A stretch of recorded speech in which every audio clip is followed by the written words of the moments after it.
What do the Chinese most want? One of the 10 things. Anything Trump. While Donald Trump rips our relationship with China, China is ripping us on trade. We're too dependent on China. We're too dependent. he's also been talking with Henry Kissinger, the man who opened the door to China. In his book, We the People, Juan Williams names Kissinger as one of the key figures who reshaped our founders' vision of America. That's just one chapter in his analysis of the turning points of modern history. And it's a fascinating read that puts a lot of our political debate in perspective. Okay, please welcome Fox News host, analyst, columnist, and author of We the People, Juan Williams. Juan, thank you so much for joining us. My pleasure, Craig. Thanks for having me in. Well, let's start with China. What would our founding fathers, particularly George Washington, think of our relationship with China today?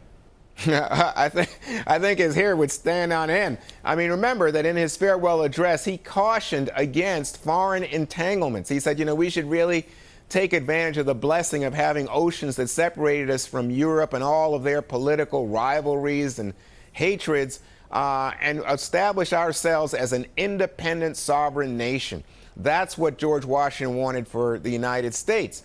And so if he came back to life today and, we start telling him, gee, our trade debt with China is huge, and, China has so many investments in the United States, he would be alarmed. I mean, he would say, how did this happen? And I think the answer is Henry Kissinger. Henry Kissinger is featured in my new book, We the People, as the man who has remade American diplomacy. I mean, you have to go through, of course, the Cold War with the Soviet Union, then the Soviet Union, and Kissinger looking at that as an assistant then to President Nixon and saying, we can redesign our foreign relations if we get a new player involved. And of course, reaching out to China was the central effort, and it really diminished the power of the Soviet Union in global affairs. Well, with George Washington, maybe he sort of came back to life with Donald Trump, who hates our current relationship with China as it relates to finance and to trade. And now he's taking meetings with Henry Kissinger, who helped create that relationship as we know it today. Wouldn't you like to be a fly on the wall in those conversations? Oh, my goodness. This is so interesting. But of course,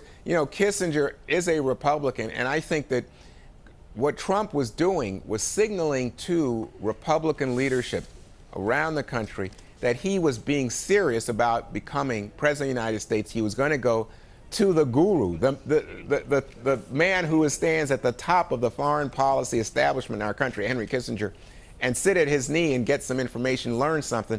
So I think that from Kissinger's perspective, it was an opportunity to touch the man who has, in fact, claimed the Republican nomination. But it was really a gesture by Trump, a symbolic gesture to show to everybody else that he was willing to sit at the master's knee and learn. Juan Williams, thank you for joining us. We the People, this is a fascinating book. It reminds me of a Profiles in Courage with a lot more substance. Thank you so much for your time. You're very kind. Thank you.